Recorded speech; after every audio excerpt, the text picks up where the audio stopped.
Seigneur, voici encore un moment favorable pour nous d'être édifiés, d'être corrigés, d'être encouragés, d'être, Seigneur Dieu, transformés en passant par ta parole. Nous recommandons, Papa Hervé, entre tes mains, que tu parles par sa bouche et qu'il obéisse à ce que l'Esprit va lui donner afin de transmettre à ton peuple ce matin. Et que toute l'assemblée soit préparée, sans aucun préjugé, sans aucune condamnation, sans aucune peur ni honte, à recevoir cette parole avec joie. Tout cela par la vertu et la puissance du Saint-Esprit. C'est au nom de Jésus que nous prions et nous disons Amen. Karibu Papa Hervé. Alléluia. Est-ce que quelqu'un peut m'aider à célébrer Jésus par ses acclamations? Fais-le pour Jésus, rends-lui gloire. Tu le proclames, tu le célèbres avec tes mains. Mais fais-le bien, fais-le encore bien. C'est pour Jésus, c'est pour Jésus. Il est digne de nos acclamations, digne d'être célébré, digne d'être tota. Il est digne d'être tota. Il est digne d'être tota parce qu'il a fait à la croix. C'est même au-delà de la petite transpiration qui est sortie de toi. Ce qu'il a accompli à la croix, c'est même au-delà des acclamations que tu donnes ce matin. Nous célébrons le vainqueur de Golgotha. Alléluia! J'ai déjà transpiré même avant de commencer à parler. Donc, frère Étienne, que Dieu te bénisse abondamment. J'aimerais que tu chantes, tu exécutes ce cantique avec moi, c'est simple. Jusqu'au bout, je veux te suivre dans les bons et les mauvais jours. À toi pour mourir et vivre. À toi, Jésus, pour toujours. Jusqu'au bout, jusqu'au bout. Je vais te suivre. Je veux te suivre dans les bons, les mauvais jours, les mauvais jours. À toi pour mourir et vivre. À toi Jésus, toi Jésus pour toujours. S'il faut quitter ce qu'on aime, savoir être mal jugé, endurer l'injure même du monde, être méprisé. Mais le chemin du calvaire est étroit et périlleux. C'est un chemin solitaire. C'est un chemin solitaire, difficile et ténébreux. Mais moi je jure jusqu'au bout, je veux te suivre. Oui, dans les bons, les mauvais jours, je le jure. Oui, à toi pour mourir et vivre. À toi pour mourir et vivre. Et toi, Jésus, je dis oui jusqu'au bout. Même si tout le monde m'abandonne, je prends l'engagement de te suivre dans les mauvais jours. Et je jure à toi pour mourir et vivre. À toi Jésus, à toi Jésus. Encore oui, jusqu'au bout. C'est le chant de notre cœur ce matin. Toi qui as donné la vie ce matin, nous disons jusqu'au bout, nous allons te suivre. Toi qui t'es donné à la croix, nous prenons l'engagement ce matin de marcher sur cette voie. Toi qui as donné ta vie à la croix, nous prenons l'engagement de suivre ce chemin. Toi qui as donné ta vie pour que moi je devienne saint de Dieu, je prends l'engagement ce matin de marcher avec toi. L'engagement de te suivre sur le chemin de la croix. Encore jusqu'au bout. Non, même si on m'insulte, même si la famille m'abandonne, même si les gens me regardent bizarrement. Ce matin, je prends un engagement, Seigneur, de te suivre. Engagement de marcher avec toi. Engagement de faire de toi mon Seigneur. L'engagement de faire de toi mon Dieu.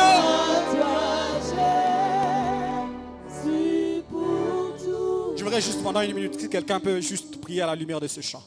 Il a donné sa vie à la croix pour toi. Est-ce que quelqu'un peut en retour prendre l'engagement ce matin de dire, Seigneur, moi je veux te suivre, je veux marcher avec toi. Vous savez, vous êtes prêt à tout faire pour quelqu'un qui peut-être paye ne fût-ce qu'une facture pour vous.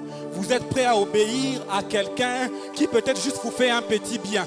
Vous êtes prêt à faire des sacrifices pour quelqu'un qui vous donne un travail. Vous êtes prêt à faire des sacrifices pour quelqu'un qui vous donne une passe, pour quelqu'un qui vous donne une opportunité. Qu'est-ce que vous êtes prêt à faire pour quelqu'un qui donne sa vie pour vous? Qu'est-ce que vous êtes prêt à faire pour quelqu'un qui se sacrifie à votre place? Qu'est-ce que vous êtes prêt à faire pour quelqu'un qui se lève et qui dit, moi je prends la charge de vos péchés, je prends la charge de vos iniquités, je prends la charge de vos souffrances, je prends la charge de tout ce qui pesait sur vous. Votre condamnation, moi je la prends. Votre sacrifice, moi je la prends. Tout ce qui a été dit sur vous, tout ce qui pesait sur vous, moi je prends l'engagement de le porter. Vous savez, la scène, nous nous souvenons de la mort, nous nous souvenons d'un sacrifice suprême qui a été fait à la croix de Golgotha, de quelqu'un qui a donné sa vie et qui s'est dit, toi assieds-toi ici, toi repose-toi ici, toi marche à mes côtés pendant que toutes les flèches seront sur moi, toi marche derrière moi pendant que toutes les flèches qui viennent devant seront sur moi, toi assieds-toi à mes côtés pendant que la honte sera sur moi. Qu'est-ce que tu es prêt à faire? Qu'est-ce que tu es prêt à donner? Qu'est-ce que tu es prêt à sacrifier? Qu'est-ce que tu peux donner? Lui, il est le maître de tout, il a tout ce que toi tu peux donner ce matin. C'est juste prendre l'engagement de marcher avec lui. C'est juste prendre l'engagement de le suivre. C'est juste prendre l'engagement de dire, Seigneur, à cause de ce que tu as fait ce matin, moi aussi je prends l'engagement de te suivre. Je prends l'engagement de marcher avec toi. Je prends l'engagement de donner aussi ma vie. Je prends l'engagement de donner aussi ma jeunesse. Je prends l'engagement de donner aussi ma force. Je prends l'engagement de donner aussi mon énergie. Je prends l'engagement de donner aussi, Seigneur, le peu que j'ai. Je prends l'engagement de te le donner aussi ce matin. Je sais que ça ne peut pas répondre à tout ce que tu as fait. Ça ne peut pas équivaloir à tout ce que tu as donné. Ça ne peut même pas équivaloir à tout ce que tu as fait. Mais ce que je dis ce matin, c'est le peu que j'ai. Le peu que j'ai, c'est mon corps. Le peu que j'ai, c'est mon âme. Le peu que j'ai, c'est mon temps. Le peu que j'ai, c'est mon esprit. Le peu que j'ai, c'est ma famille. Le peu que j'ai, le peu que j'ai, le peu que j'ai, je viens te le donner ce matin. Le peu que j'ai, je viens te poser à tes pieds. Le peu que j'ai, Seigneur, je viens te le donner ce matin. Le peu que j'ai, je te le donne.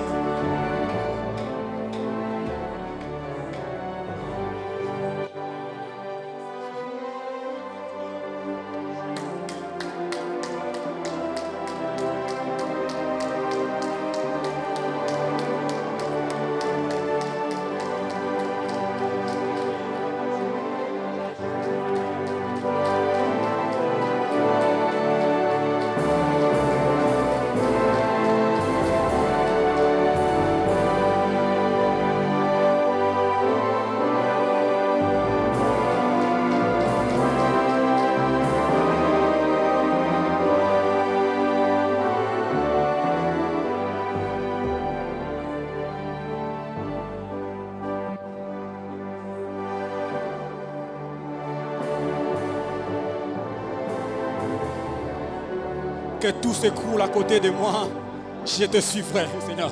Que rien ne marche, moi, je te suivrai. Et Seigneur, que je monte, que je descende, moi, je te suivrai. Que mes enfants puissent mourir, que ma famille puisse souffrir, moi, je te suivrai.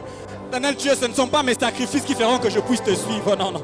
Ce n'est pas la guérison que tu me donnes qui fera que je puisse te suivre, non. Je te suis parce que tu m'aimes, parce que tu m'as aimé le premier, parce que tu as été le premier à payer le prix, Éternel.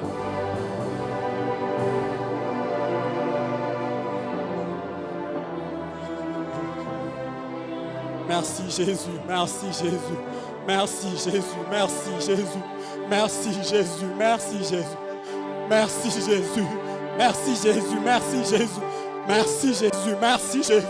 Merci Jésus, j'ai essayé d'imaginer mon histoire. J'ai essayé d'imaginer mes jours sans toi. J'ai essayé d'imaginer mon histoire sans toi. J'ai essayé d'imaginer ma destinée sans toi. J'ai essayé de m'imaginer sans toi. J'ai essayé d'imaginer ma famille sans toi. J'ai essayé d'imaginer ma maison sans toi. J'ai essayé d'imaginer ma destinée sans toi. J'ai regardé ma maison. J'ai essayé de l'imaginer sans toi. On m'aurait enterré il y a longtemps. On m'aurait décimé il y a longtemps. On aurait déjà tué mes enfants il y a longtemps. On aurait tout détruit il y a longtemps. On aurait tout enterré il y a longtemps, Seigneur Dieu. On aurait tout décimé il y a longtemps.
Est-ce qu'à celui qui a tout payé, tu peux offrir une offrande d'acclamation ce matin? Est-ce que tu peux bâtir un trône d'acclamation, un trône de louange, un trône d'adoration, un trône de célébration, un trône d'adoration, un trône de louange? Il en est digne, il en est digne, il en est digne, il le mérite, il le mérite, il le mérite, il le mérite, il le mérite, il le mérite. Jésus le mérite.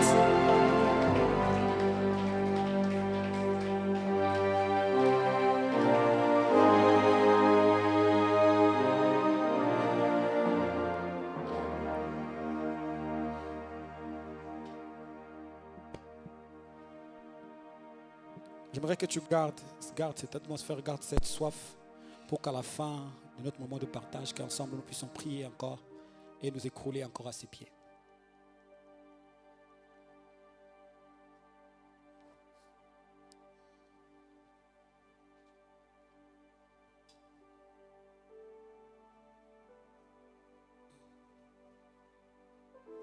Merci parce que dans mon cœur, ça bouillonne encore, Seigneur, de te parler ce matin. Merci parce que dans mon cœur, ce matin, tu as fait un dépôt éternel, Dieu, de reconnaissance.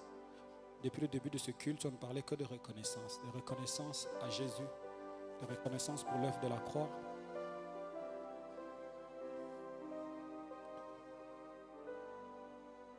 Amen. Je bénis le Seigneur pour ta présence ce matin. Je suis dans la joie de te voir. Je suis dans la joie de voir Papa Francis. Je suis dans la joie de voir l'ingénieur. Il y a longtemps personnellement que je vous ai vu. Je suis très content de vous revoir ce matin. Que Dieu vous bénisse. Je suis dans la joie de revoir tout le monde et de tous ceux qui se sont approchés ce matin de la présence de Dieu. Que Dieu vous bénisse abondamment. Papa, merci beaucoup. Merci pour cette marque de confiance que vous nous renouvelez encore en nous. Que nous puissions parler de la part de Dieu. Merci à tout le conseil, au berger, Papa Guélor, Maman Esther, pour la marque de confiance que vous ne cessez de tourner vers nous et l'investissement également que vous faites en nous par la grâce de Dieu. Le dimanche passé, Papa nous a parlé autour du thème « Le royaume de Dieu ». Et j'ai entendu un commentaire quelque part disant qu'à chaque fois que Papa parle, chacun sort avec sa part. Il est difficile que Papa parle. Si réellement il a parlé, que ce jour-là tu es sorti sans ta part, c'est que peut-être tu étais distrait, c'est peut-être que tu n'avais pas suivi. Et principalement, on a parlé du royaume de Dieu. J'ai retenu 3 choses. Le royaume de Dieu, c'est un royaume de justice, un royaume de paix, un royaume de joie. Mais principalement sur le royaume de paix, on a parlé de la paix à 3 niveaux. La paix avec Dieu qui passe par la repentance, la paix avec soi qui passe par l'intégrité et la paix avec les autres qui passe par le pardon. Moi personnellement, comme tout le monde, je suis sorti avec ma part également. Et ma part, c'était la paix avec soi. La paix avec soi qui passe par l'intégrité. Ça a rejoint une expérience que j'ai vécue personnellement avec quelques amis au bureau. Vous savez, quand vous avez goûté aux choses de Dieu, il y a une lampe que Dieu allume à l'intérieur de nous. Une lampe qu'on appelle la conscience. La conscience qui reste allumée dans votre cœur, que vous ne pouvez pas éteindre. Et moi, personnellement, dans la marche de l'intégrité, ce qui m'a toujours dérangé à un moment donné, c'est la conscience. J'ai discuté avec des amis, on s'était dit, est-ce que cette conscience, la conscience du bien que tu as déjà acquis, que tu as déjà reçu du Saint-Esprit, est-ce qu'à un moment donné, on peut l'éteindre? Parce que si seulement vous l'éteignez, vous pouvez vivre le manque d'intégrité sans vous en soucier. Un jour, on avait échangé, en fait, quand on a changé le taux, on n'avait pas augmenté notre salaire. En fait, on a décidé de commencer à nous payer en francs. On a dit, bon, vu que vous avez perdu le pouvoir d'achat, pour que vous ne perdiez pas tout, qu'est-ce qu'on va faire? On va commencer à vous payer en francs avec un taux un peu plus haut, de sorte que vous gardiez un peu de pouvoir d'achat. Et une idée, nous, dans notre bureau, on a commencé à se dire, bon, au lieu d'aller compliquer les dames, de dire encore, bon, on a encore changé les salaires, non, on a encore commencé à payer en francs, on a commencé à faire ceci, bon, qu'est-ce qu'on peut faire? Restons simplement, on garde seulement le salaire qu'on a payé, ok.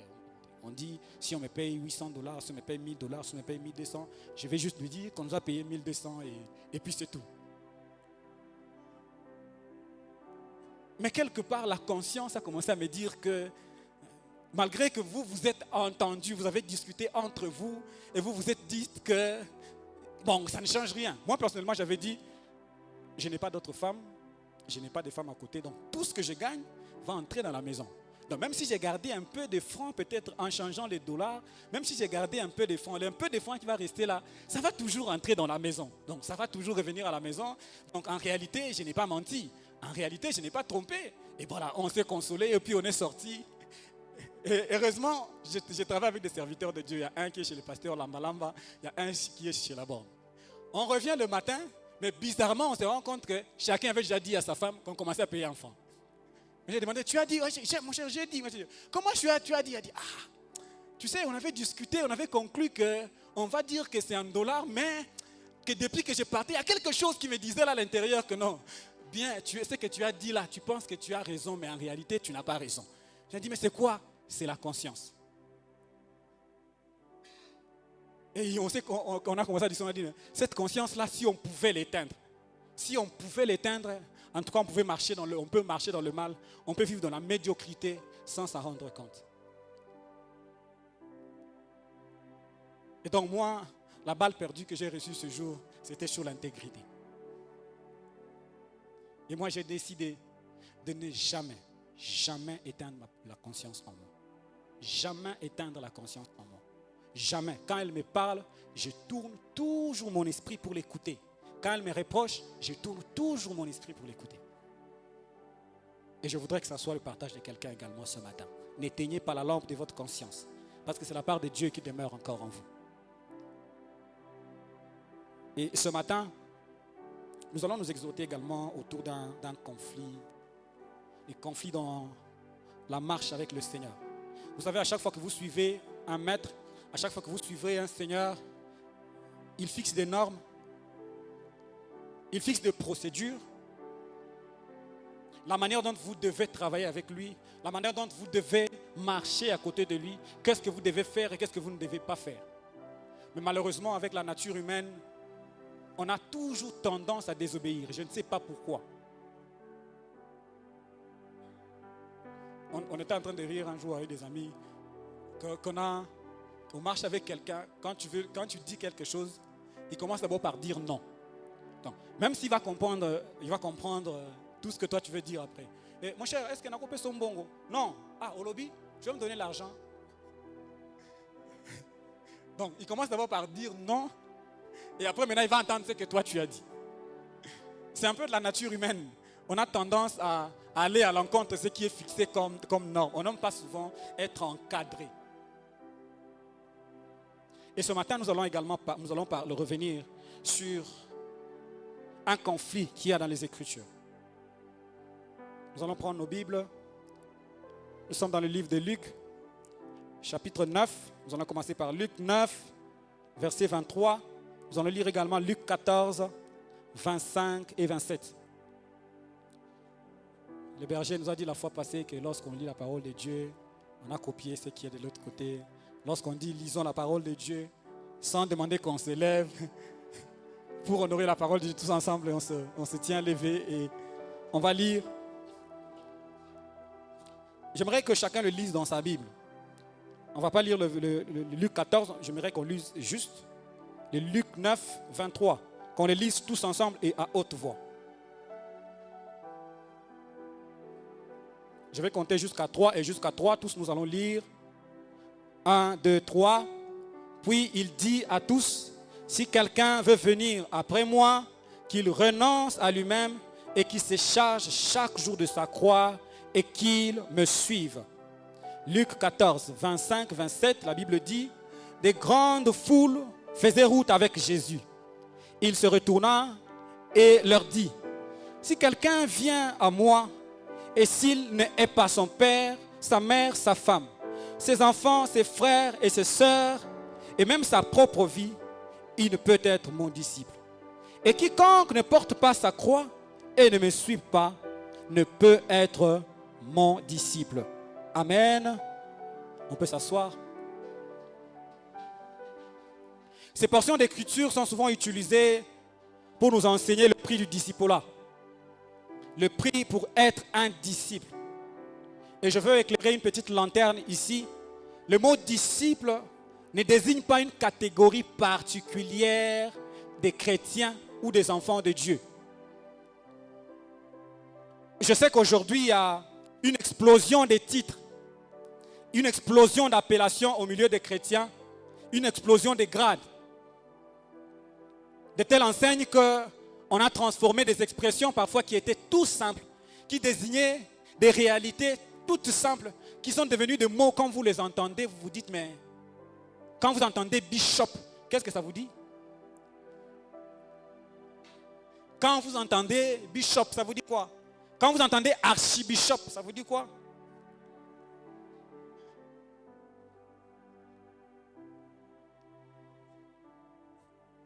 Bishop, c'est juste l'évêque. Mais aujourd'hui, il y a une explosion de titres. On s'est emparé des réalités toutes simples que Jésus nous a laissées. Des choses simples, des titres comme berger.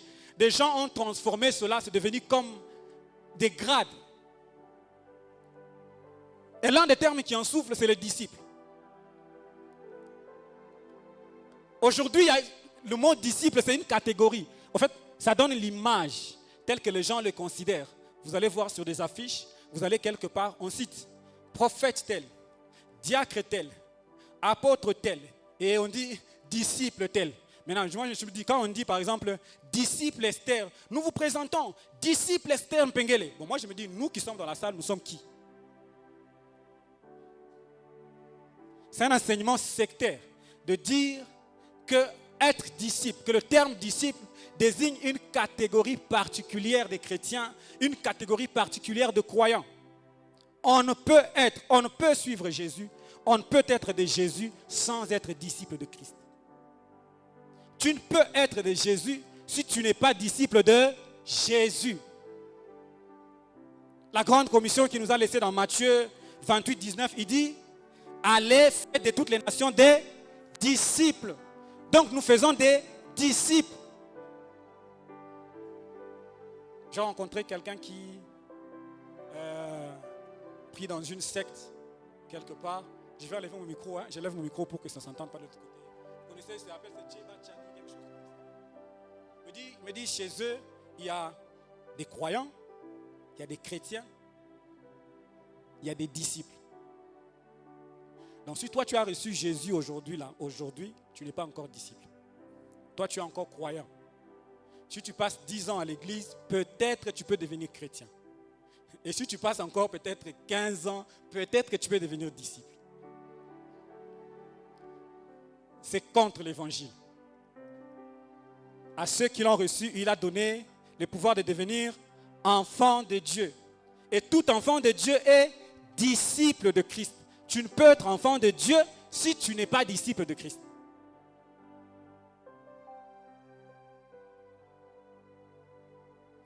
Et dans ce texte, Jésus parle à la foule. Il fixe donc les conditions, les prix pour être disciple, les prix pour être appelé disciple. Et en passant, je me suis rendu compte que Jésus est vraiment très moins cher, vous savez. Quand nous avons lu ce texte, il ne fixe que 2 conditions. Pour le suivre, pour être à lui, pour être appelé disciple, Jésus ne fixe que 2 conditions. J'ai comparé aux offres d'emploi que nous recevons ici. Vous savez, un jour, j'affichais une offre là des agents de crédit qu'on va recruter chez nous. J'ai demandé à la DRH tout ça. C'était juste un poste, mais il y avait 5 papiers.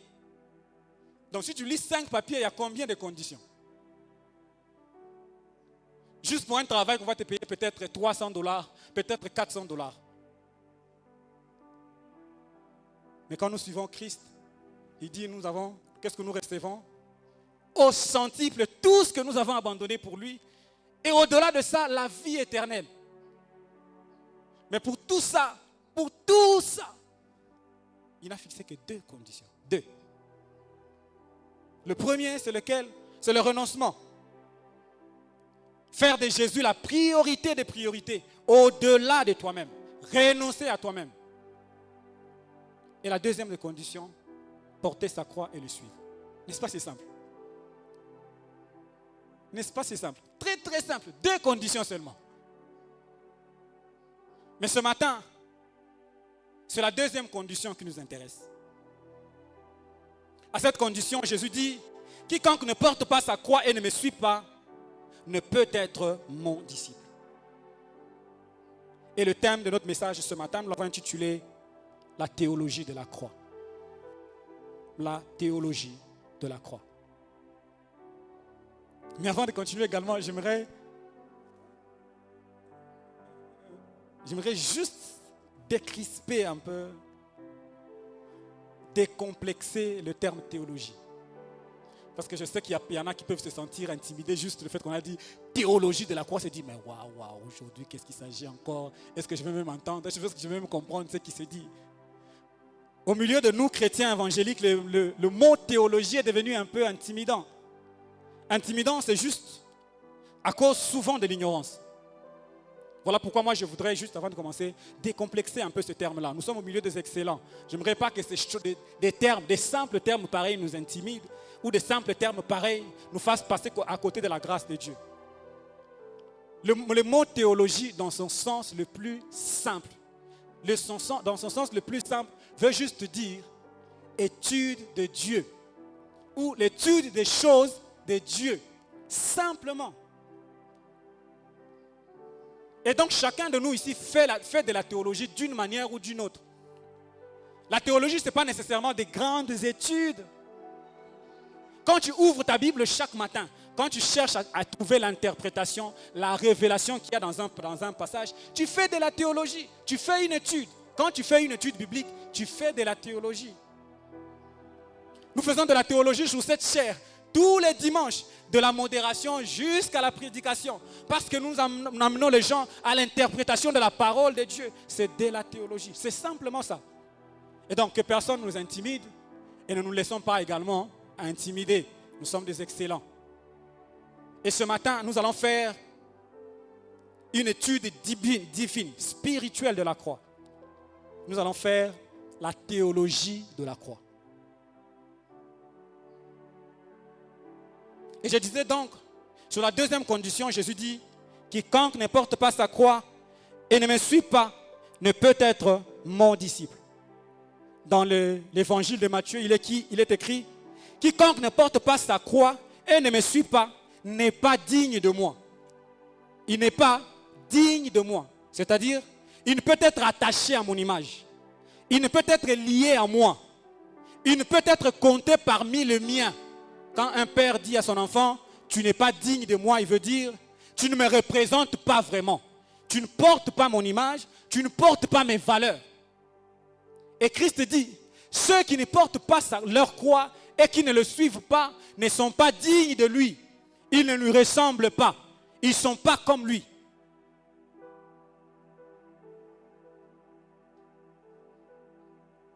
Ce que Jésus veut dire à la foule, c'est que le fait de marcher avec moi ne fait pas de vous mes disciples. Parce que cette parole, il est dit à la foule, aux gens qui le suivaient, aux gens qui avaient mangé le pain. Et il dit, le fait pour vous de me suivre, le fait pour vous d'être à mes côtés, le fait pour vous de marcher avec moi, ne fait pas de vous mes disciples. Et donc je le transpose ce matin. Le fait de venir à l'église, le fait peut-être de prier, le fait peut-être de chercher Dieu, ne fait pas de vous disciples.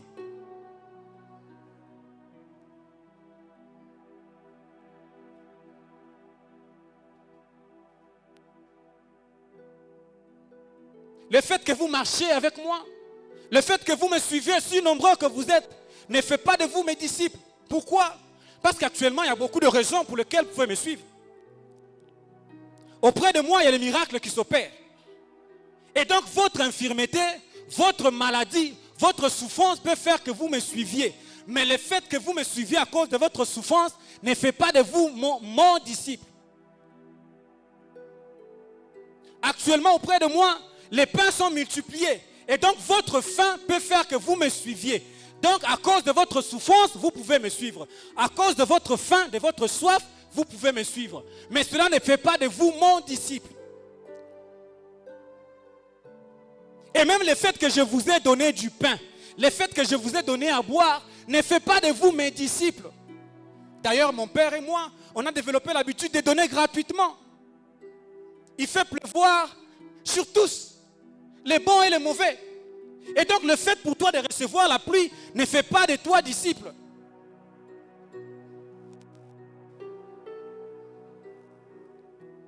Aux gens qui l'avaient suivi de l'autre côté de la mer, à Capernaum plutôt, de l'autre côté de la mer de Galilée, Jésus leur dit, en vérité, je vous le dis, vous me cherchez, non parce que vous avez vu des miracles, mais parce que vous avez fait quoi? Vous avez mangé de pain et vous avez été rassasiés.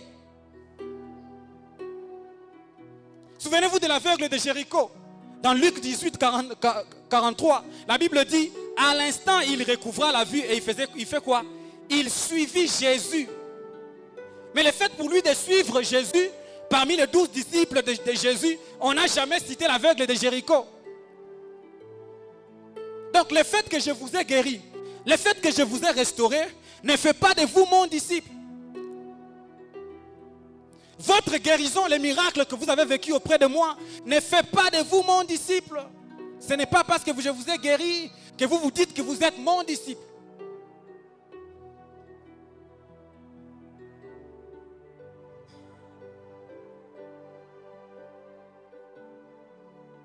Il est donc possible de marcher avec Jésus. Il est possible de faire route avec lui. De manger sur sa table. De manger avec lui sur la même table. Mais de ne jamais être appelé disciple de Jésus.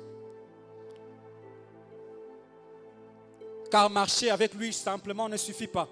Manger à sa table ne suffit pas. Vivre, recevoir des miracles, recevoir des bénédictions, recevoir des guérisons de la part de Dieu ne suffit pas d'être qualifié pour être qualifié disciple de Jésus. Car en dehors du fait de marcher avec lui, il ajoute une deuxième condition. Il faut porter sa croix et le suivre. Ce qui veut dire à la foule, on ne me suit pas mes brebis. Ce qui veut dire à la foule, c'est que je n'ai pas besoin de fanatiques, j'ai besoin de disciples. La différence entre un fanatique et un disciple, c'est quoi? Un fanatique peut être avec vous pendant un temps, lorsque tout marche, et demain vous quittez lorsque les circonstances changent.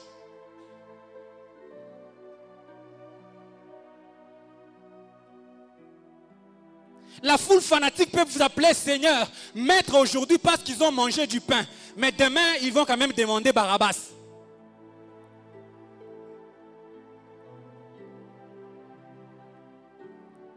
La foule fanatique peut vous acclamer aujourd'hui, Hosanna au roi de David. Mais demain, crier, crucifiez-le.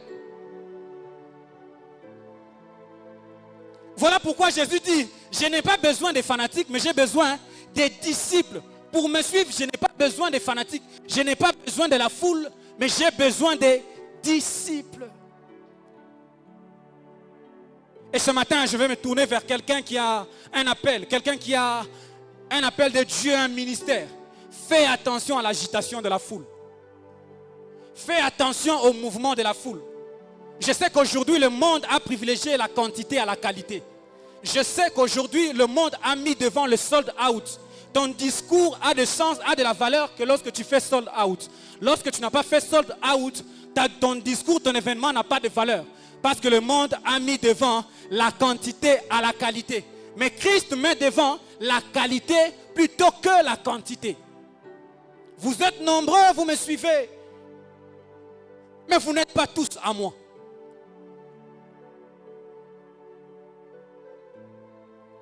Sachez que pour les fanatiques, la marge, elle est infime, elle est toute petite entre les acclamations et les huées. Les mêmes peuvent t'acclamer aujourd'hui et demain huer sur toi. Je me souviens juste quand je descends, quand j'arrive au centre, quand vous arrivez au centre-ville, aux alentours du parquet, là, parquet 2, souvent là où on gare. Quand vous arrivez le matin, quand moi j'arrive avec mon petit véhicule, quand vous entrez, quand tu es seul, tous les petits chèques qui sont à côté là, boss, patron, vieux Kouya Ingia, vieux Kumukongo, tout ça parce qu'ils savent que tu vas remettre 1000 francs. Mais le lendemain, lorsqu'il y a une très grosse Jeep qui arrive, parce qu'ils savent que celui-là peut donner plus que toi tu peux donner. Ah, toi chaka motoka yako pale, ouais, tu fagule, toi chaka motoka. Ce sont des fanatiques, ils suivent le mieux au front. Et donc si toi tu te fies aux fanatiques, toi tu te fies à l'agitation de la foule, tu perds le soutien de demain. Mon petit frère là, il est témoin. Moi, vous savez, les foules, c'est les fanatiques. Hein. Moi, je supporte le Real quand on gagne. Quand on a gagné, moi, je suis madrilène. Et quand on suit les matchs au salon, je suis très content. Là, je crie même. Mais quand on a perdu, quand on commence à perdre, souvent j'ai sommeil. Je dis, petit, non, viens, on vous a gagné. Je dis, non, ne me dis pas on nous a gagné. Dis, on a gagné le Real de Madrid. Donc, moi, je ne suis pas du Real. Et souvent, surtout quand on fait saison blanche là, non, ces jours-ci, je ne suis pas du Real de Madrid.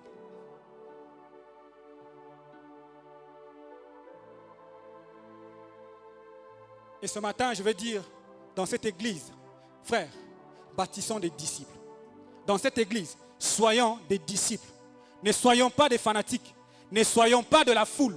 Ne venons pas par effet de foule. Ne venons pas par effet juste de masse. Par l'oyenge, comme on dit au Lingala. Parce que juste les gens, quelqu'un m'a dit, viens.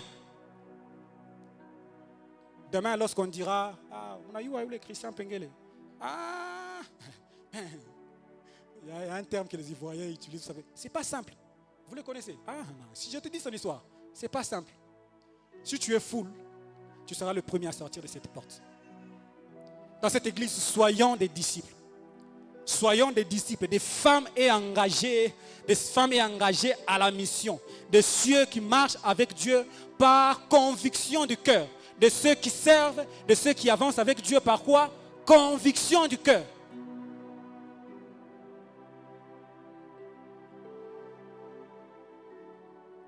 La loyauté d'un petit nombre a plus de valeur pour bâtir quelque chose de solide que l'agitation temporaire d'une multitude. Ça, je le dis à un leader.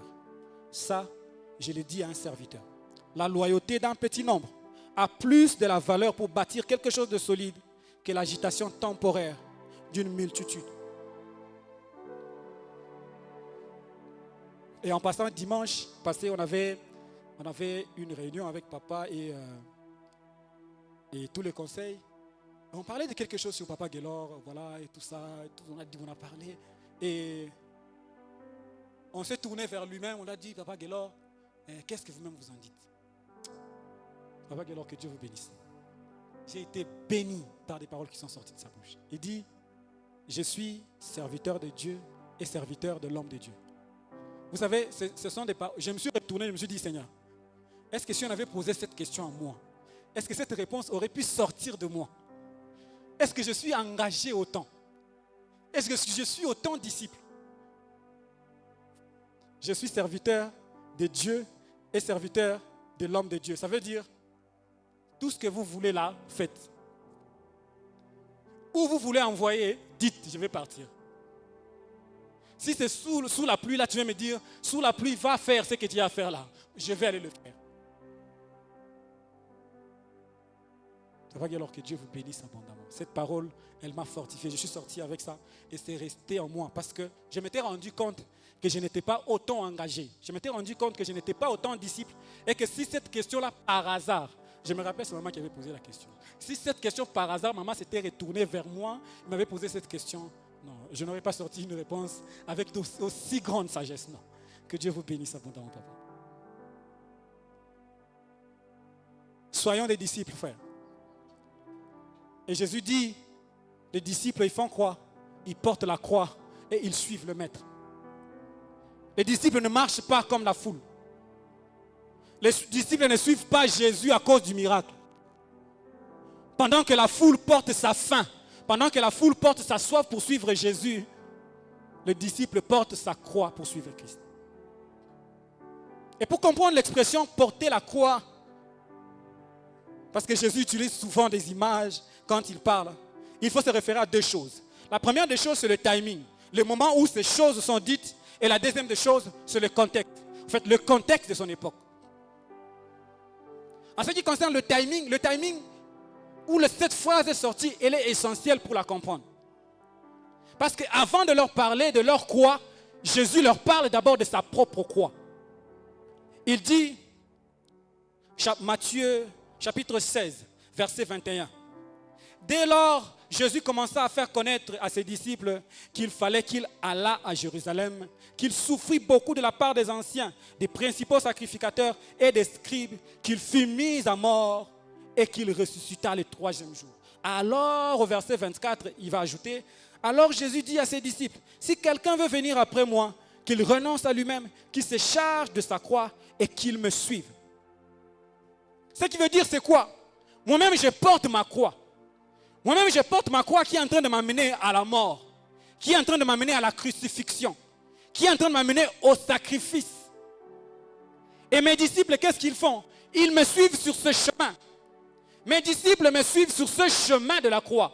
Ils portent également leur propre croix, comme moi, leur maître, je porte la mienne. Ils boivent également leur coupe, comme moi, leur maître, je boirai la mienne. Et donc suivre Jésus n'est pas une balade de santé.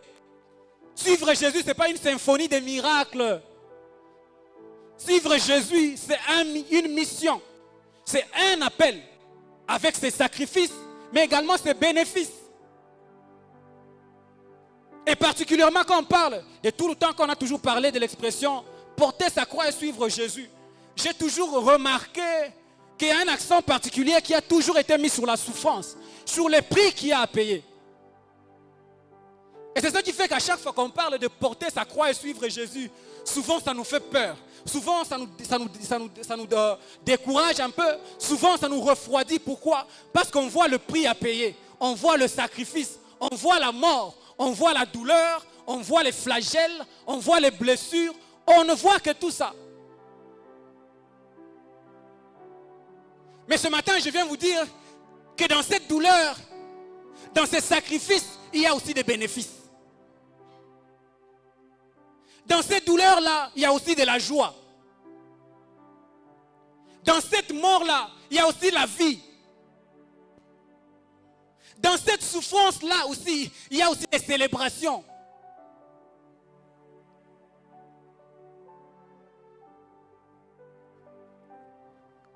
Mais avant d'y arriver, j'aimerais aller à la deuxième condition, à la deuxième référence. La deuxième référence, c'est le contexte. Vous savez, aujourd'hui, la croix, c'est un symbole d'espérance. C'est un symbole de vie, symbole de victoire. Nous le portons tous. Il y en a, je crois, certainement qui doivent avoir des chaînettes avec des signes de croix. Nous l'avons affiché là. Nous l'appliquons sur nos morts. Malheureusement, même pour ceux qui n'ont aucune espérance. Même pour les morts qui sont complètement perdus, nous appliquons également la croix. Aujourd'hui, la croix, c'est un signe de victoire. Nous l'arborons fièrement. Mais au moment où Jésus est en train de parler ces choses, parlait de ces choses à ses disciples, la croix n'a pas la même connotation. La croix est le symbole de la mort. La croix est le symbole de l'exécrable. La croix est le symbole de la perte. La croix est le symbole de la pire mort qui puisse exister. Notons que Jésus a vécu pendant une période qu'on qualifie de intertestamentaire. Donc Jésus a vécu ni dans le Nouveau Testament, ni dans l'Ancien Testament. Il a vécu dans une période intertestamentaire. Mais dans cette période, la particularité, c'est que c'est encore la loi de Moïse qui s'appliquait et non pas encore la grâce. C'est pourquoi Jésus a connu beaucoup de démêlés avec les Juifs de son époque. Et à cette époque-là, les Romains avaient institué la mort par la croix comme la punition ultime pour pouvoir punir tous ceux dont on voulait décourager les gens de suivre leur comportement. On pouvait condamner les repris de la justice à la pendaison. On pouvait les condamner on pouvait les jeter dans la fosse aux fauves. On pouvait les condamner par lapidation. Mais la plus pire de toutes ces condamnations, c'était la mort par la croix. Ceux qui mouraient par la croix, c'était des brigands, c'était des grands voleurs. C'est pourquoi Paul est en train de dire, Paul, ici, Deutéronome 21, 23, nous sommes dans Galates 3, 13, il dit, maudit est quiconque est pendu au bois. Mais dans Deutéronome, il est écrit, celui qui est pendu est un objet de malédiction auprès de Dieu. Donc la croix dont Jésus est en train de parler, ce n'est pas cette croix que nous avons mis ici. Elle n'a pas la même connotation, elle n'a pas le même symbolique. Cette croix, nous l'avons mis pour l'espérance qu'elle nous procure. Cette croix, nous l'avons mis pour la victoire qu'elle nous procure. Mais la croix dont Jésus est en train de parler à cet instant, il parle simplement de la mort. Il parle pirement de la mort. Mais de la mort la plus pire. Paul dit, il s'est humilié lui-même, se rendant obéissant jusqu'à la mort. Il ne s'arrête pas là. Il ajoute, même jusqu'à la mort de la croix. Comme si la mort par la croix était même au-delà de la mort.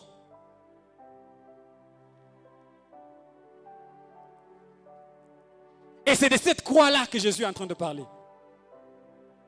J'espère que je ne fais pas peur à quelqu'un.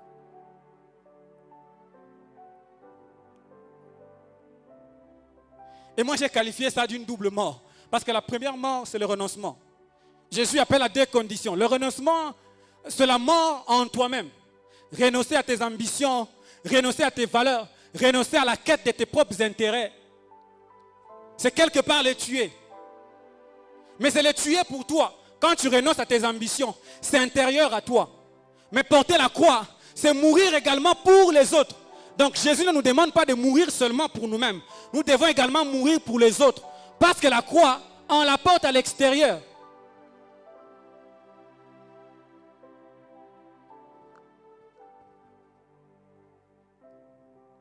Et donc porter sa croix, c'est ce que Paul décrit dans Galates 2, 20. Il dit, en disant, j'ai été crucifié avec Christ. Si je vis, ce n'est pas moi qui vis, c'est Christ qui vit en moi.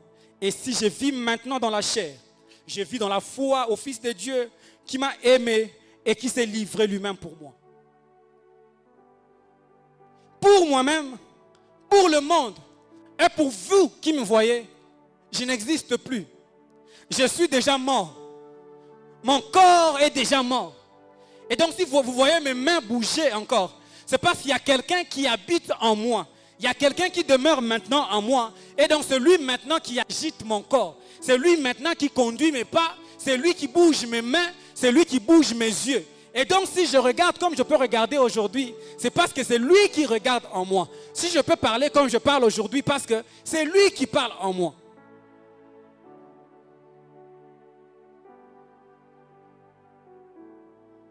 Et c'est là que le premier bénéfice de la mort apparaît. Il dit, si je vis, c'est parce que Christ vit en moi. Si je vis aujourd'hui au devant de vous, c'est Christ qui vit en moi. Et donc ce que je regarde, si ma manière de regarder a changé, parce que ce n'est plus moi qui regarde, mais c'est Christ qui regarde en moi. Si tout ce que je fais aujourd'hui réussit, Par rapport à hier, je ne faisais qu'échouer. Aujourd'hui, tout ce que je touche réussit. Parce qu'en réalité, ce n'est plus moi qui touche, mais c'est Christ qui touche en moi.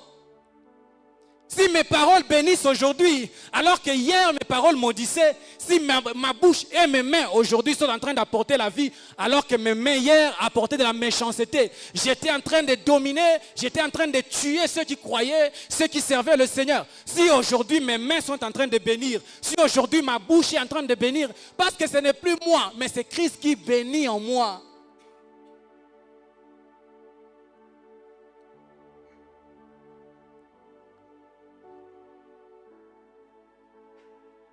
Le premier bénéfice de la mort, c'est que quand tu meurs, quand Christ prend place en toi, ce n'est plus toi qui vis, ce n'est plus toi qui agis, ce n'est plus toi qui marches, mais c'est Christ qui marche en toi. Et donc, tous ceux qui pouvaient te condamner hier, s'il n'est pas en mesure de condamner Christ, et donc tu as la victoire. Et donc, tout ce qui pouvait te tuer hier, parce qu'aujourd'hui c'est Christ qui vit en toi, l'équation elle est différente.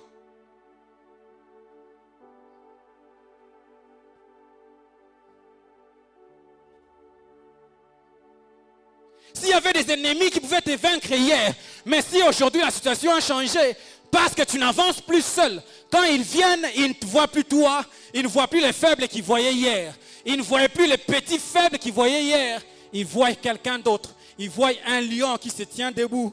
Ils voient le lion de la tribu de Juda, ils le regardent. Mais hier, quand nous l'avons vu, c'était un faible. Mais aujourd'hui, pourquoi il est différent? Hier, quand nous l'avons regardé, il était petit. Aujourd'hui, pourquoi il est différent? Hier, quand nous l'avons vu, c'était un malade. Mais aujourd'hui, comment il marche debout? Parce que ce n'est plus moi. La guérison vit en moi. La vie vit en moi. Voilà pourquoi je ne peux plus mourir.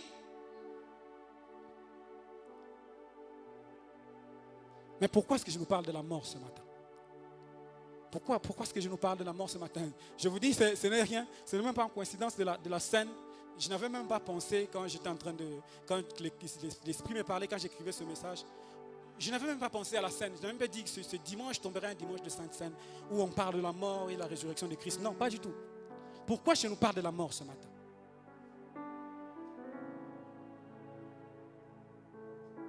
Cette année, Dieu est en train de nous appeler à s'aimer l'excellence. S'aimer l'excellence pour relever les fondements renversés. Mais je me suis rendu compte que, vous savez, ce thème a une forte dimension d'impact, une forte dimension d'influence, une forte dimension de reproduction. Mais dans cette marche que Dieu nous appelle, le plus important n'est pas seulement de s'aimer, mais de rester aussi une bonne sémence.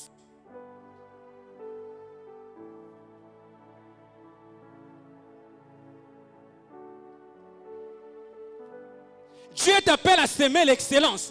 Le plus important n'est pas seulement de s'aimer l'excellence. Oui, nous devons obéir à ce que Dieu est en train de dire. Chaque jour s'aimer l'excellence. Mais il est aussi très important de rester excellent.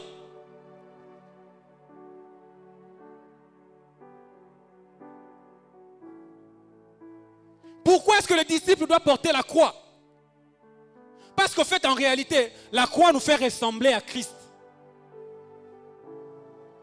La croix nous fait ressembler à Jésus dans 3 dimensions. Premièrement, dans son caractère. La deuxième des choses, dans sa mission, mais également dans son charisme. Et la première dimension dont je viens de parler tout à l'heure, de rester la bonne sémence, c'est par rapport au caractère. Nous vivons dans un monde aujourd'hui où le risque de compromission, où le risque de déformation est là de manière permanente. Aujourd'hui, il est possible de commencer par l'esprit et de finir par la chair.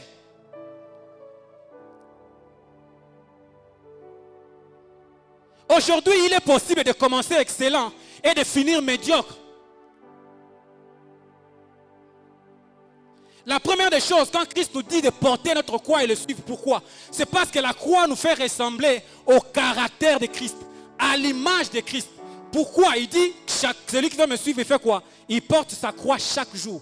Pourquoi? Parce que chaque jour, ta croix te rappelle ce que tu es et ta croix annonce aux autres celui que tu es.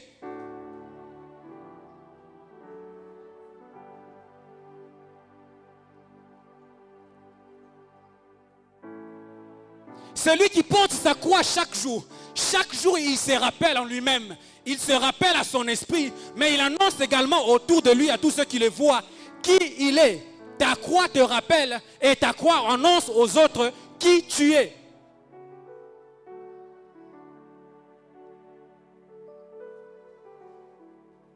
La croix, c'est donc un étendard d'identité. La croix est une marque d'identité, l'identité des disciples. Christ dit que celui qui me suit porte sa croix. Pourquoi? Parce qu'on l'identifiera par sa croix. Vous me suivrez, vous êtes nombreux. Il y a une grande foule autour de moi. Mais comment est-ce que je saurais que celui-ci est mon disciple et que celui-ci n'est qu'un simple membre de la foule? C'est par la croix.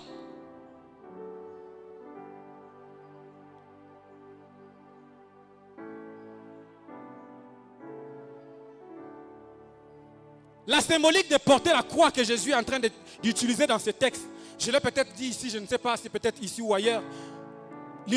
La phrase que Jésus utilise revient d'une pratique qui se faisait à l'époque. Au fait, à leur époque, quand on condamnait quelqu'un à la mort, la personne devait porter sa croix du lieu de condamnation jusqu'au lieu où on allait le crucifier. Il devait le porter lui-même. De sorte que tout le monde qui le voyait en cours de route, il disait quoi? Voilà celui-ci, il a déjà fini avec la vie. Celui-ci, les choses de la vie ne lui concernent plus. Celui-ci, il va tout droit à la mort. Donc, on ne pouvait pas voir quelqu'un qui porte la croix s'arrêter pour acheter un vélo. Pourquoi? Parce qu'acheter un vélo est contradictoire à l'image qu'il est en train de porter. Il va à sa propre perte, il va à sa propre mort. Porter ta croix te rappelle chaque jour qu'il y a des choses dans lesquelles tu es mort. Il y a des choses dans lesquelles tu n'existes plus. Il y a des choses dans lesquelles on ne devrait pas te trouver. Il y a des choses dans lesquelles on ne devrait pas te citer.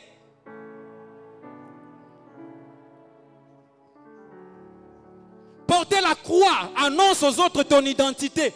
Qui tu es? Vous savez, il y a certaines propositions qui viennent parce que les gens ne savent pas vous situer.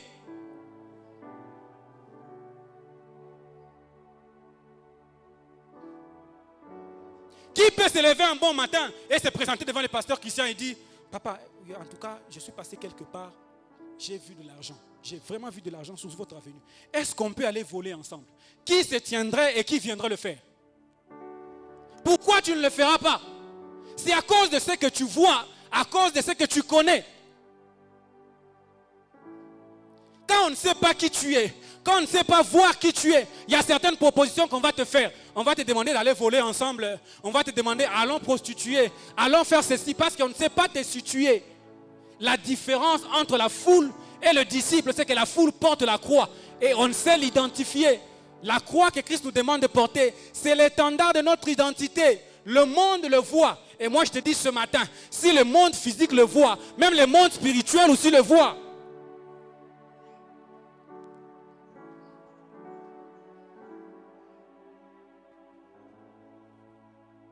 Ceux qui ont abandonné leur croix, ils ont perdu la vie. Ils ont perdu la qualité du disciple. Ils ont perdu la sémence de vie. Mais malheureusement, ils n'ont pas cessé de s'aimer.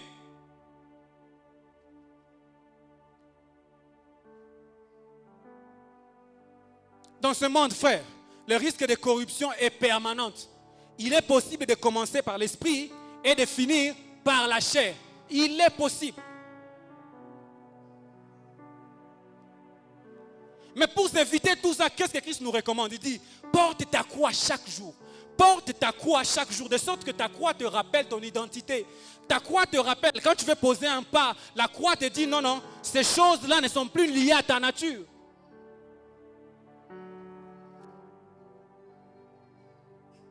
Aucun commercial, même s'il est désespéré, comment est-ce que vous avez déjà vu les commerciaux qui vendent le lait? Il est en train de vendre son lait, je ne sais pas, 1000 gros, c'est quoi, marché en train de marcher. Et vous voyez quelqu'un qu'on amène à Kassangui, piri, et puis il dit: arrêtez d'abord, je vais lui faire vendre du lait.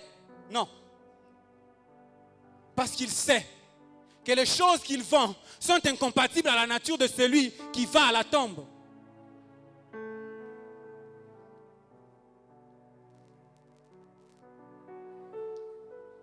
Et je dis à quelqu'un: frère, ce matin, tu peux tout enlever, tu peux tout déposer, mais n'enlève jamais ta croix. ne dépose jamais ta croix. N'enlève jamais ta croix.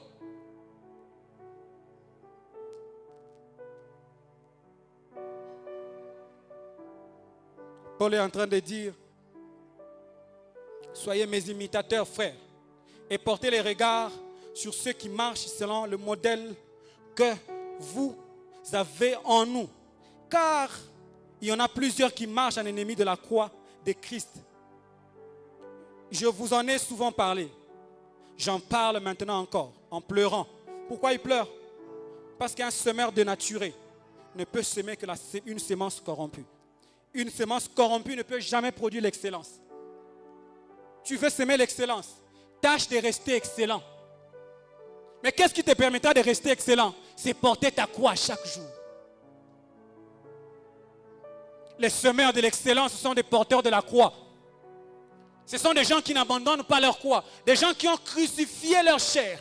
Vous savez, tu es libre de semer l'excellence quand tu ne sais plus te retrouver dans la confrontation entre les désirs de l'esprit et les désirs de la chair. Parce que tu as déjà crucifié la chair. Tu as déjà crucifié l'homme. Et maintenant, tu as laissé le libre accès. Tu as laissé la libre place au désir de l'esprit.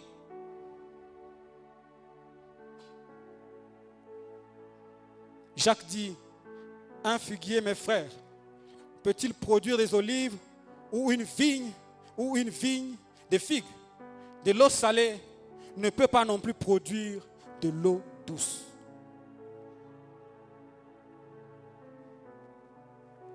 Semer l'excellence pour élever les fondements renversés te demande et t'exige de rester d'abord une bonne semence. Reste une bonne semence pour que demain tu aies l'occasion de semer une bonne semence et de produire et de reproduire demain. Si tu te déformes, tu vas rejoindre le cas de ceux qui renversent encore les fondements. Ceux qui se sont perdus, ceux qui ont abandonné leur croix, ils ont rejoint le cas de ceux qui déforment, de ceux qui renversent encore les fondements. Donc tu risques, au lieu, voulant chercher à semer l'excellence, tu risques de te retrouver en train de semer, de renverser encore les fondements, plutôt.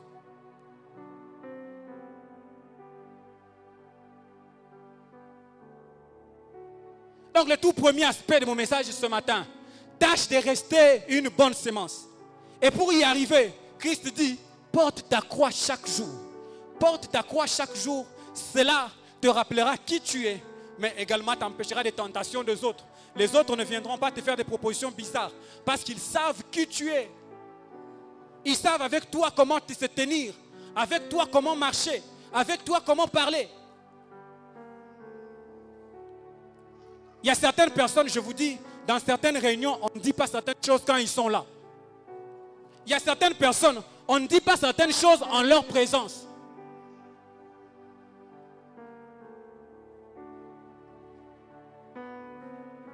J'en ai fait l'expérience, vous savez, vous arrivez dans un bureau, les gens sont en train de parler, mais dis bon, ici Antoine, il y a des bêtises qu'on venait de dire, tout ça là, mais si tu étais là, il y a certaines choses qu'on ne peut pas dire en ta présence parce qu'on sait qui tu es. Mais si on peut tout te dire, si on peut tout dire en ta présence, demande-toi quelle est l'image que tu montres aux autres. Qu'est-ce que les autres voient en te regardant? Une simple foule, un simple membre de la foule qui suit Jésus, quelqu'un qui suit Jésus à cause de sa faim, quelqu'un qui suit Jésus à cause de sa soif, quelqu'un qui suit Jésus à cause de ses difficultés, quelqu'un qui suit Jésus parce qu'il manque l'argent aujourd'hui, quelqu'un qui suit Jésus parce qu'il manque à manger, ou quelqu'un qui suit Jésus parce qu'il est disciple, parce qu'il s'est engagé à la mission. Quelle est l'image que tu donnes aux autres?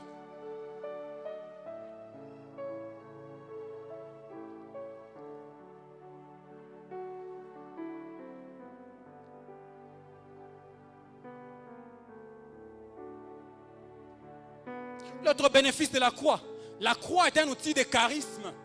Christ nous dit de porter notre croix. Pourquoi? Parce que la croix est une arme de combat spirituel.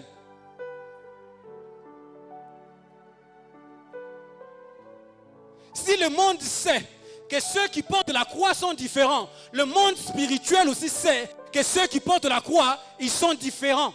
Ils appartiennent à un camp qui a déjà remporté la victoire.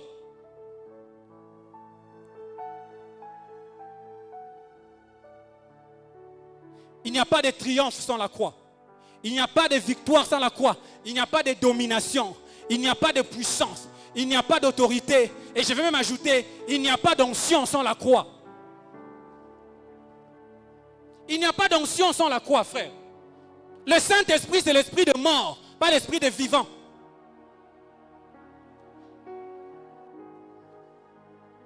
Rappelez-vous dans les Actes des Apôtres, chapitre 2, lors de l'effusion du Saint-Esprit, Pierre est en train de répondre Joël.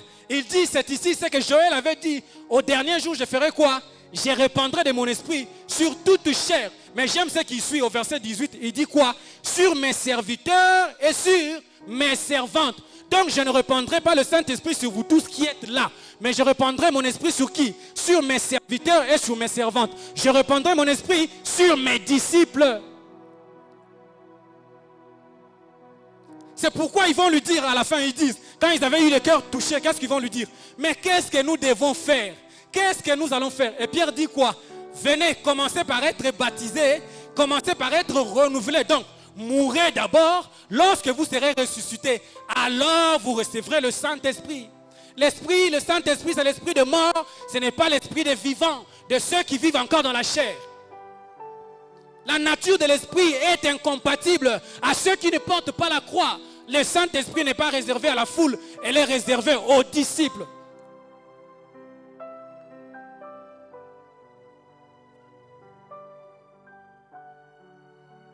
Tu veux agir dans la puissance du Saint-Esprit, Jésus dit, porte d'abord ta croix. Meurs d'abord. Et puis tu recevras le Saint-Esprit. Mais c'est incompatible encore aujourd'hui. Aujourd'hui, on a transformé, on a renversé les rôles. On veut l'impact avant la transformation. On veut l'impact avant la mort. Quand vous regardez quelqu'un, vous voyez que c'est quelqu'un qui se bat encore avec la chair. C'est quelqu'un dont la transformation, ça ne va pas encore. Mais il veut agir dans la puissance. Il veut le miraculeux. Il veut le surnaturel. Vous savez, Jésus, avant qu'il meure, il marchait encore de Capernaum jusqu'en Galilée. Mais lorsqu'il est mort, il est ressuscité. La Bible dit, il est ressuscité avec un corps différent qui pouvait traverser le mur, sortir d'ici et sortir de l'autre côté.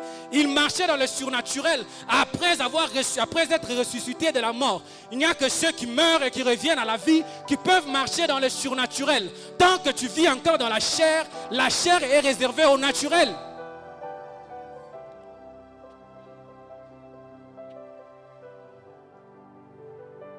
Paul dit, il a effacé l'acte dont les ordonnances nous condamnaient, qui subsistait contre nous, et il a détruit en le courant où? À la croix. Il a dépouillé les dominations, les autorités, et les a livrées publiquement en spectacle et en triomphant d'elles où?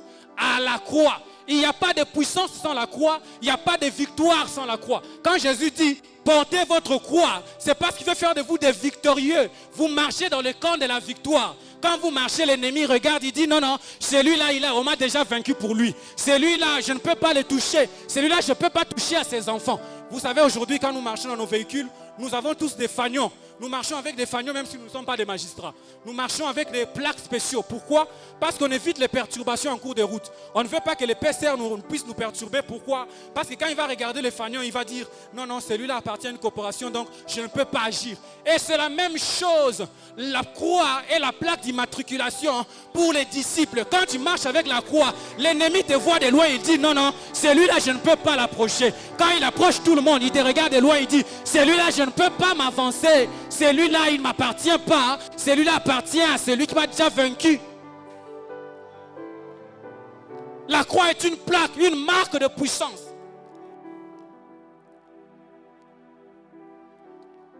Mais le problème, c'est que nous voulons la résurrection sans la mort.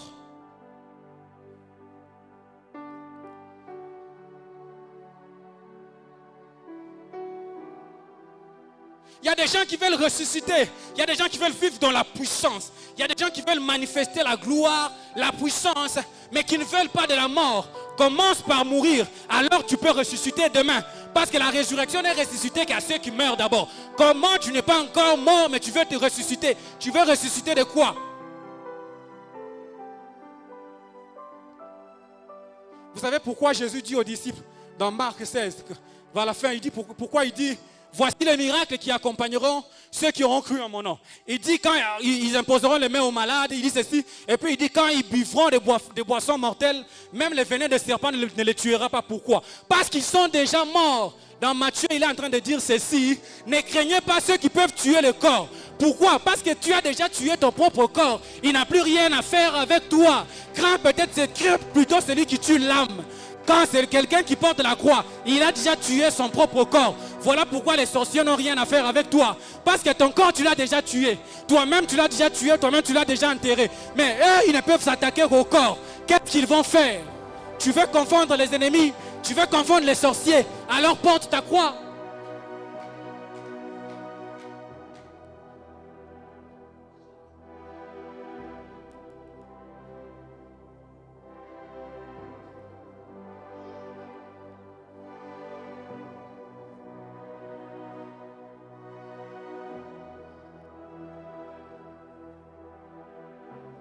La croix est la marque des vainqueurs, frère.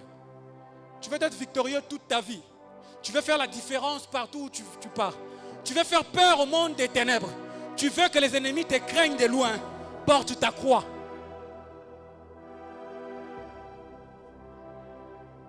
Et troisième, je passe à l'autre bénéfice de la croix. La croix, c'est un bâton pour la mission. Frère, je veux dire à quelqu'un, il n'y a pas d'influence. Il n'y a pas d'influence sans la croix. Tu as une mission, tu as un appel de Dieu. Il n'y a pas d'influence. Il n'y a pas d'expansion. Il n'y a pas de reconnaissance sans la croix.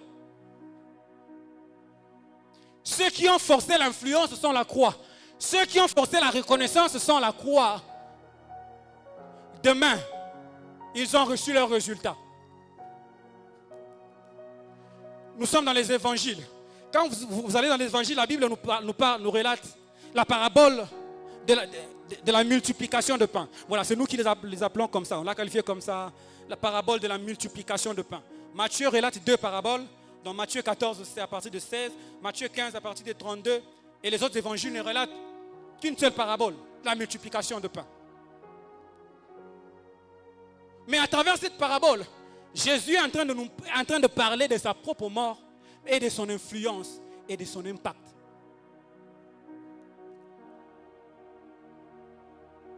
Si vous remarquez dans cette parabole, le pain se multiplie quand il est divisé. Le pain se multiplie quand il est brisé. Et donc moi je me suis dit en réalité on devrait dire parabole de la division du pain.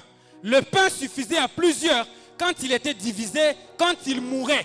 Plus on le brisait, plus on le subdivisait en plusieurs morceaux, plus il suffisait à plusieurs. Jésus voulait dire aux gens, moi, il faut que je meure pour que je suffise à plusieurs. Parce que Jésus qui n'est pas encore mort, c'est le Messie des Juifs, c'est le Messie des Galiléens et des Judéens. Son influence s'arrête là-bas.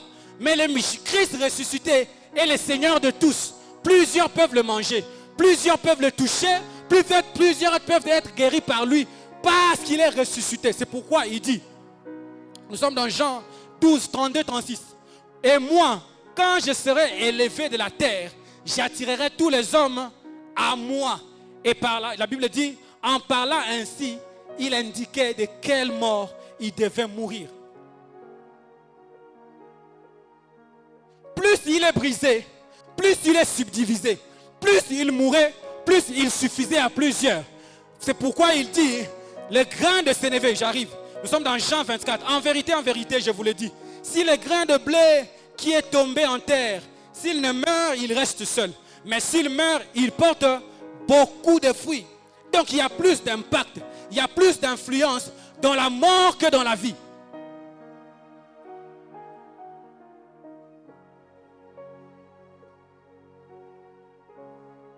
Quand l'heure de sa mort s'approche, il dit, Père, l'heure est venue, glorifie ton Fils, afin que ton Fils te glorifie.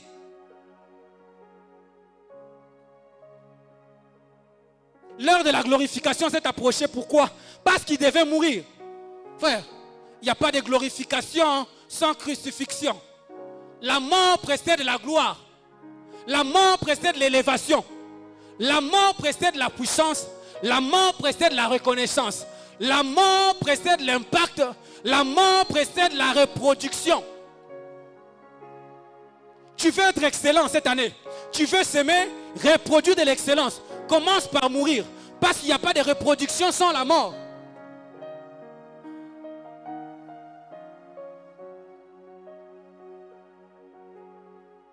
L'apôtre Paul dit, 1 Corinthiens 15, 42, 44, le corps qui est sémé corruptible, il ressuscite incorruptible. Ce qui est sémé corps animal ressuscite corps spirituel. Ce qui est sémé méprisable, il ressuscite glorieux. Il est sémé infirme, il ressuscite plein de force. C'est pourquoi dans 3 Jean 3, 14 dit, et comme Moïse, Christ dit, et comme Moïse élevant le serpent des reins dans le désert, il faut de même que le Fils de l'homme soit élevé. Mais je veux te rappeler juste quand il est élevé à la croix, il n'est pas élevé comme le Messie. Quand il est élevé à la croix, lui-même il dit, comme Moïse a élevé le serpent des reins, il faut que le Fils de l'homme soit élevé. Il est élevé comme les serpents pour qu'il puisse ressusciter avec la potion contre le venin du serpent.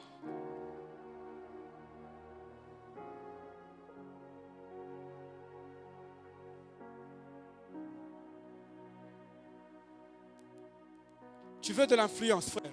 Tu veux de l'impact dans ton ministère. Tu veux faire des grandes choses avec Dieu. Dieu t'a appelé à des grandes choses. Peut-être que tu les as vues dans le songe. Peut-être que tu les as vues dans les rêves. Peut-être que le Saint-Esprit t'a parlé. Peut-être qu'un ange est descendu, il t'a parlé. Mais sache qu'avant d'arriver à ces choses, Jésus te dit, commence par la mort. Commence par mourir. Quand tu vas pourrir, quand tu ressusciteras, et plusieurs viendront, plusieurs tourneront leur regard. Parce que le mort attire plus d'attention. Vous savez, celui qui portait sa croix, qui allait vers la crucifixion, il attirait tous ses regards que celui qui était encore seul. Quand tu marches sans la croix, tu marches comme tout le monde. Personne ne s'intéresse à toi. Mais quand tu portes la croix, tout le monde est obligé de tourner son regard vers toi. C'est pourquoi, vous avez déjà remarqué ça? Quelque part où vous êtes différent, c'est comme si tout le monde vous observe. Quelque part où vous êtes différent, où vous vous comportez différemment. C'est comme si tout le monde vous regarde.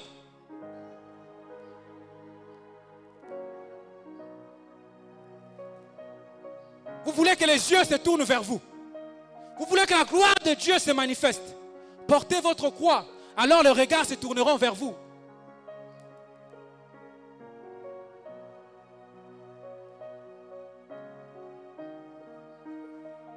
Mais pourquoi la croix? Pourquoi Christ choisit l'image de la croix? Pourquoi une mort si horrible? Pourquoi une mort si honteuse? Pourquoi pas une mort normale? Pourquoi est-ce qu'il ne peut pas dire justement, bon, on y va quelque part, je serai mort et puis c'est tout? Pourquoi la mort par la croix?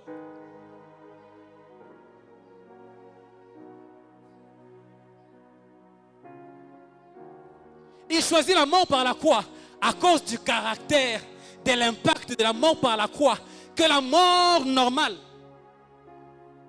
Imaginez si Jésus était mort d'une mort normale, s'il n'était pas crucifié à la croix de Golgotha. Déjà, les pharisiens et les scribes étaient en train de contester ces miracles. Ils étaient en train de contester tout ce qu'il faisait. Ils disaient quoi? Il est en train de le faire par Belzéboul. Mais imaginez si Jésus était mort dans une chambre et qu'on l'avait enterré et ses disciples viennent demain. Non, Jésus que vous voyez, il était mort, il était ressuscité. Ils vont dire, il est mort où? Nous ne l'avons jamais vu. Il doit mourir à la croix pour que tout le monde voie, afin que sa résurrection soit évidente. Parce que quand tu meurs par la croix, tout le monde voit, tout le monde regarde, tout le monde fait le constat. Il est réellement mort. Afin que lorsque tu ressuscites demain, ta résurrection elle est évidente parce que ta mort a été vue par plusieurs.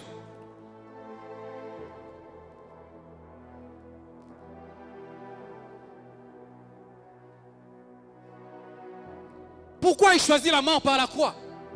Paul est en train de nous dire, nous sommes dans 1 Corinthiens 1, 18. Il dit la prédication de la croix c'est une folie.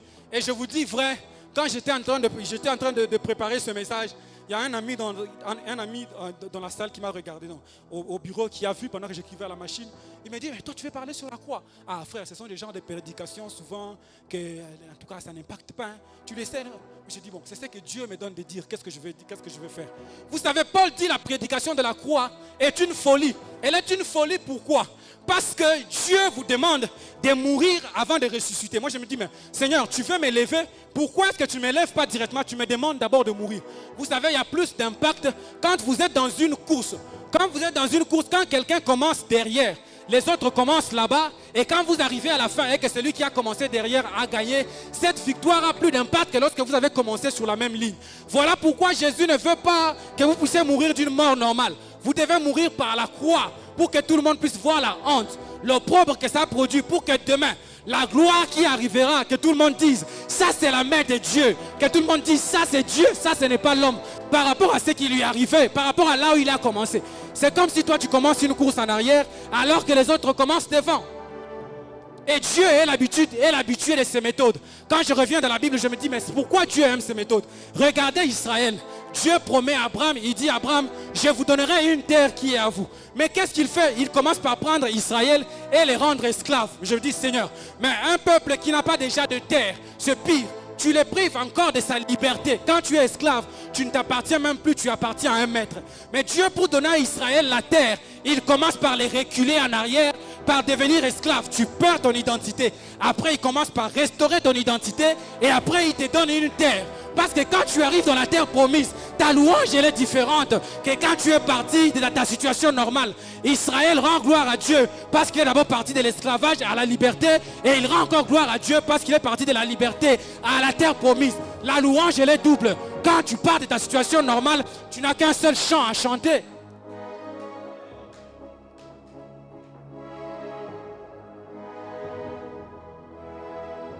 Regardez Élie. Élie appelle le feu. On est en train de parler du feu, il faut que le feu descende. Mais Élie commence par verser l'eau. Moi je me suis dit, Dieu, mais l'eau est le contraire du feu. Quand on cherche le feu, on ne peut pas mettre l'eau. Normalement, il faut laisser le sec pour que le feu puisse descendre. C'est pourquoi les prophètes de Baal, eux, ils ne mettent pas l'eau. Ils laissent seulement le bois. Pourquoi? Parce que le feu et l'eau, c'est incompatible. Ils laissent seulement le bois normal pour que le feu descende. Mais Élie dit, mon Dieu n'est pas le Dieu de ces formules-là. Lui, il commence par redescendre. Donc, je vais commencer par dégrader la situation. Je la dégrade encore de plus en plus pour que lorsque je vais te remonter, lorsque tu seras élevé, que la gloire soit différente. Et Élie commence à verser l'eau sur le bois afin d'invoquer le feu, que le feu puisse tomber sur l'eau. Voilà pourquoi Jésus choisit la croix. Parce que l'élévation selon le monde, c'est aller de l'avant, grandir, monter. Mais Dieu dit, moi, avant de monter, je commence par te faire reculer. Avant de monter, je commence par te faire descendre. Parce que quand tu vas partir de la tombe et que tu vas monter jusqu'au sommet, cette gloire, elle est différente de quelqu'un qui a commencé par la terre et qui est monté.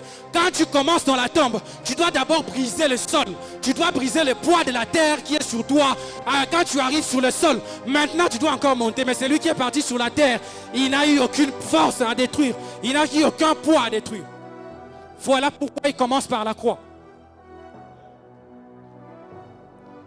Et donc si ta situation est en train d'empirer, frère, peut-être si ta situation est en train d'empirer, ce n'est pas encore fini.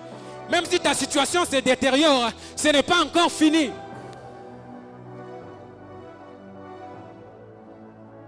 Même si les gens se moquent de toi, parce que ta situation devient de plus en plus pire, tu es en train de maigrir chaque jour. Ta situation devient de plus en plus pire chaque jour. Tu manques de travail. Hier, tu as manqué de travail. Aujourd'hui, c'est la maladie dans ta maison. La situation s'empire. Dieu dit, laisse-moi faire. Il aime des situations comme ça. Quand les femmes sont en train de pleurer, les femmes pleurent, on amène Jésus à la croix. Les femmes sont en train de pleurer. Il dit aux femmes, ne pleurez pas pour moi, mais pleurez pour vos enfants. Parce que cette croix que je suis en train d'amener, cette croix ne m'amène pas à ma condamnation. Il m'amène plutôt à mon élévation. C'est pourquoi il prie, il dit, Père, pardonne-leur pourquoi ils ne savent pas ce qu'ils sont en train de faire. Parce que s'ils savaient, ils n'allaient pas m'amener à la croix. La croix, c'est le lieu de mon élévation. Ce n'est pas le lieu de mon humiliation. L'humiliation, c'est ce que les gens voient. Mais en réalité, c'est le lieu où je vais tout accomplir. Il faut qu'on m'amène à la croix, qu'on m'élève pour que j'aie le pouvoir, l'autorité de dire tout est accompli. À Nazareth, je n'ai pas dit tout est accompli. À Capernaum, je n'ai pas dit tout est accompli. Mais tout est accompli à la croix. Et comme Moïse éleva le serpent de rein, il faut que le Fils de l'homme soit élevé. Là, vous l'amenez à l'auteur. Vous lui donnez l'autorité et le pouvoir de dire tout est accompli. Mais quand les gens le regardent, qu'est-ce qu'ils disent? C'est la honte, c'est l'opprobre. Peut-être moi je me suis dit, si j'étais à la place de Pierre, je me dis, mais frère, regardez Munguel. Regardez votre maître. C'est pourquoi, je vais dire, frère, l'évangile de la croix, vous savez, c'est vraiment une folie. C'est une folie. Comment Dieu, le maître de tout, est en train d'être malmené à la croix par des créatures des hommes qu'il a créés. Comment tu expliques ça? Vous savez, les dieux de ce monde, ils sont toujours beaux. Ils ont toujours de l'or. Ils sont toujours dans des hôtels haut placés. Ils sont toujours dans des lieux de gloire. Mais notre Dieu, c'est celui qui accepte de retourner dans la boue afin de revenir dans la gloire.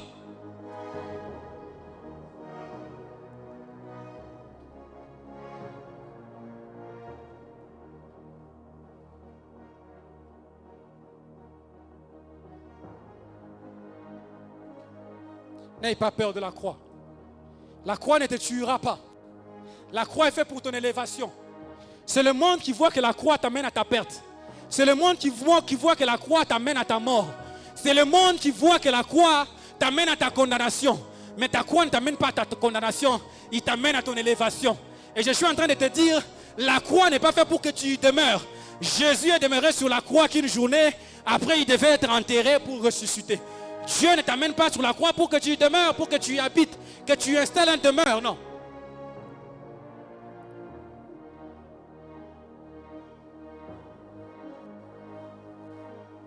Ce qui a fait sa honte, ce qui a fait son opprobre, ce qui a fait sa malédiction est devenu l'étendard de sa gloire, est devenu l'étendard de sa puissance, est devenu l'étendard de son nom. Aujourd'hui, on ne peut pas citer le nom de Jésus sans la croix. Aujourd'hui, on ne peut pas parler de Christ sans sa croix. Mais hier, quand il était en train de porter sa croix, aller vers Golgotha, c'était des moqueries, c'était des injures. On huait sur lui, on le flagellait.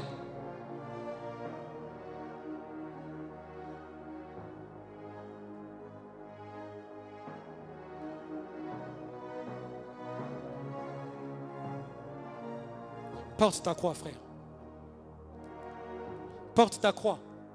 La croix qui fait ta honte aujourd'hui, la croix qui fait ton opprobre aujourd'hui, je te garantis au nom de Christ que c'est celle qui fera ta gloire de demain.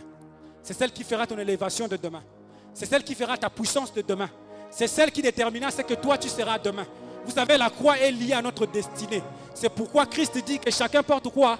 Sa croix. Il ne dit pas portez ma croix, mais faites quoi? Portez votre croix. Pourquoi? Parce que votre croix est liée à votre destinée.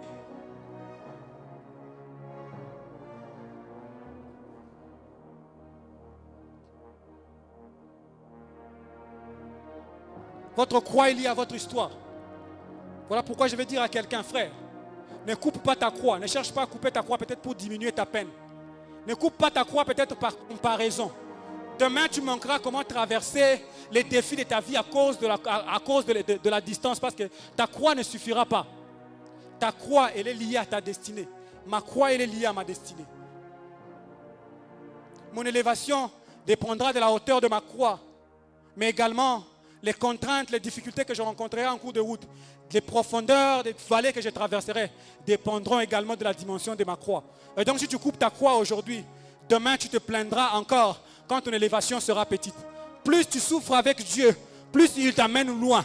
Plus la honte elle est grande, plus l'opprobre elle est grande, plus la gloire de demain elle est plus victorieuse et elle est plus glorieuse.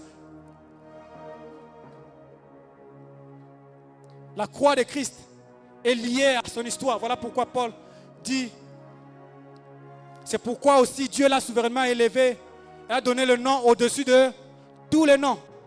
Pourquoi? Parce qu'il s'est humilié lui-même.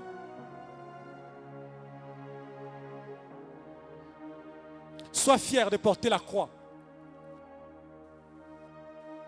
Et porter la croix, c'est quoi? Je vais conclure par là. Frère, porter la croix, c'est proclamer chaque jour sa foi. Porter la croix, c'est porter chaque jour son identité. Porter la croix, c'est payer le prix du parcours avec Dieu. Ce n'est pas facile. La croix de Christ n'a jamais été facile. Mais à cette croix est attachée une gloire. On vous mettra en exergue. On va vous tenser par rapport à votre conduite. On va vous dire, mais vous pensez que c'est vous le juste. Vous pensez que c'est vous le droit.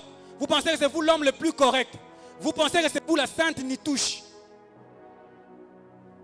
Parce que vous portez votre croix. Parce que vous refusez de vous compromettre. Parce que vous refusez de vous comporter comme tout le monde. Mais cette croix qui fera votre honte aujourd'hui, fera votre gloire de demain. Ceux qui acceptent de porter leur croix jusqu'à la mort, ils transforment cet outil qui était hier un outil de honte, qui était hier une marque d'opprobre, en un signe de victoire, en un signe de paix, en un signe de salut, en un signe de victoire, en un signe d'élévation.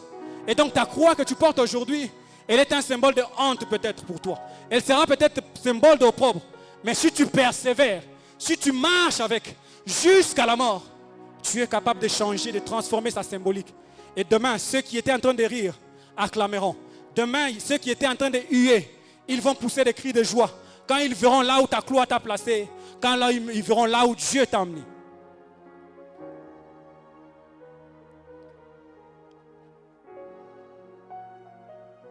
Et donc, ta croix ne t'entraîne pas que la mort. Elle t'entraîne aussi des bénéfices. Et beaucoup de bénéfices. Beaucoup de bénéfices. Que le Seigneur bénisse ta parole.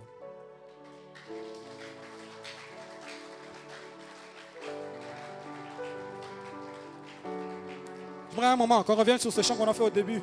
Jusqu'au bout, je vais te suivre. Est-ce que quelqu'un prend un engagement ce matin? Dire, moi